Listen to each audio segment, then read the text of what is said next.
முருகப்பெருமானின் 6 முகத்திற்கு என்ன அர்த்தம்? ஒவ்வொரு முகத்திற்கும் ஒவ்வொரு அற்புதங்கள் இருக்கு. முருகப்பெருமான் அழகன், அவன் எப்பொழுதும் நம்மை ஒருபோதும் கைவிட மாட்டான். அடிமுடி இல்லாது அனாதியாக நிற்கும் எம்பெருமான் ஈசப்பெருமானின் தீப ஒளியில் இருந்து நெற்றிக்கண்ணிலிருந்து பிறந்தவராம் நம் முருகப்பெருமான். இந்த முருகப்பெருமானுடைய வேல் எப்படி இருக்குமா? தகதகன்னு ஜொலிக்குமா? அப்படி ஜொலிக்கக்கூடிய வேலுக்கு உரிதான அந்த முருகப்பெருமான் எப்படி இருப்பாரு? ஈசனின் மகன் சொல்லவா வேணும்?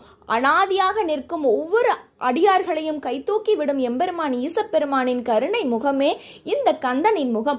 கந்தா கந்தா கந்தா என்று அழைத்தால் கண்டிப்பா நம்ம மனசுல இருக்கிற பயம் போய் மரண பயத்தையே நமக்கு நீக்கக்கூடிய வல்லமை உடையவர், நம்மளுடைய தலையெழுத்தையே மாற்றக்கூடிய வல்லமை உடையவர் நம்ம செல்ல முருகன் முருகப்பெருமான்.